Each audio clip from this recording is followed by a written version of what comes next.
আপুনি অন্যান্য ধাৰাটো কেনেকৈ অব্যাহত ৰাখিব? মই ইতিমধ্যে স্পষ্টভাৱে কিছু কথা কৈছোঁ। মই যদি জিকোঁ, এতিয়া আমিনগাঁৱৰ পৰা লেংটিচিঙালৈকে যিটো ৰাস্তা আছে, এই ৰাস্তাটো যথেষ্ট সৰু ষ্টেট হাইৱে।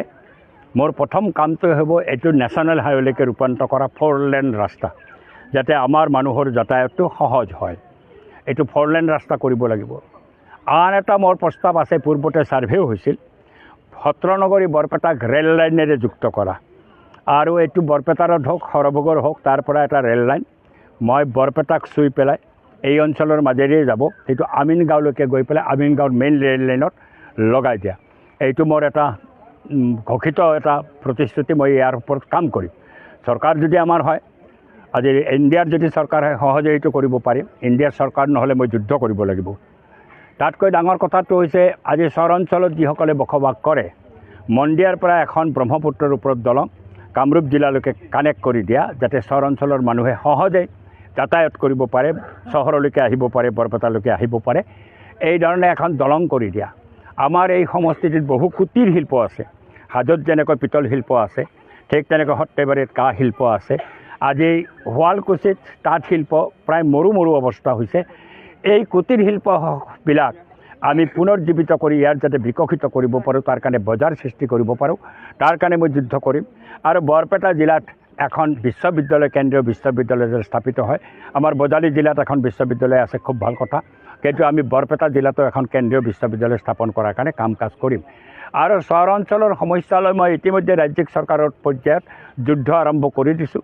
আৰু কেন্দ্ৰীয়ভাৱে এই বিষয়টো উত্থাপন কৰি কেন্দ্ৰীয় চৰকাৰৰ ওচৰত চহৰৰ কাৰণে স্পেচিয়েল পেকেজ আনা, ইয়াৰ ভিতৰৰ ৰাস্তা ঘাট উন্নত কৰা, কাৰণ পইচাৰ প্ৰয়োজন হ'ব। এতিয়া বালি মাটিটো বেয়া, বালি মাটিটো বাহিৰৰ পৰা আনিব লাগিব, টকাটো অলপ বেছি খৰচ হ'ব ৰাস্তা ঘাট বন্ধৰ কাৰণে, কিন্তু বান্ধিব লাগিব। আৰু তাৰ কাৰণে মই নিশ্চিতভাৱে কাম কাজ কৰিম। এইকেইটাই মূল কাম লৈ পেলাই মই এইবাৰ লোকসভা নিৰ্বাচনত প্ৰতিদ্বন্দ্বিতা কৰিছোঁ। সমৰ্থন কেনেকুৱা পালে? মইতো দেখিছোঁ ৰাইজেতো মোৰ কথা শুনিছে। এতিয়া ৰাইজে বিচাৰ কৰিব। মইতো মনৰ কথা কাৰো নাজানো, কোনে কি ভাবিছে। মই মাত্ৰ মোৰ কথা কৈছোঁ, মোৰ নীতিৰ কথা কৈছোঁ। আৰু মই বিচাৰ কৰিবলৈ আবেদন জনাইছোঁ, মই বিধানসভাত যোৱা 3টা বছৰে কেনেধৰণৰ ভূমিকা পালন কৰিছোঁ।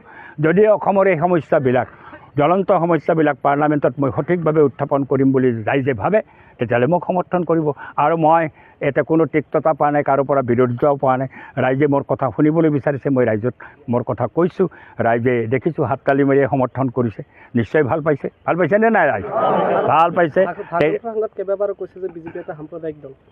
বিজেপিটো সাম্প্ৰদায়িক দল হয়, এই RSS দ্বাৰা পৰিচালিত। সিহঁতে এইবাৰ কি কৈছে, উমৈহতীয়া দেৱানী বিধি আনিব। আজি মুছলিমৰ কাৰণে এটা বেলেগ আইন আছে, তাৰ বিবাহ পদ্ধতি বেলেগ ধৰণে বিবাহ হয়, অন্য পদ্ধতি আছে। খ্ৰীষ্টানৰ কাৰণে বেলেগ পদ্ধতি আছে। আজি যদি দেৱানী আইন, উমৈহতীয়া দেৱানী আইন আনে, তেতিয়াহ'লে এই সংখ্যালঘু মুছলমান মানুহৰ সমস্ত অধিকাৰ খৰ্ব হৈ যাব, খ্ৰীষ্টান মানুহৰ অধিকাৰ খৰ্ব হ'ব। আমি তাত তীব্ৰ বিৰোধিতা কৰিছোঁ। এইবাৰৰ তেওঁলোকৰ যি নিৰ্বাচনী ঘোষণাপত্ৰ, মোদী গেৰাণ্টি বুলি যি ঘোষণাপত্ৰ দিছে, তাতেতো এটা ডাঙৰ দাবীটোৱে হৈছে তেওঁলোকে কৰিব, সেইটো হৈছে উমৈহতীয়া দেৱানী বিধি।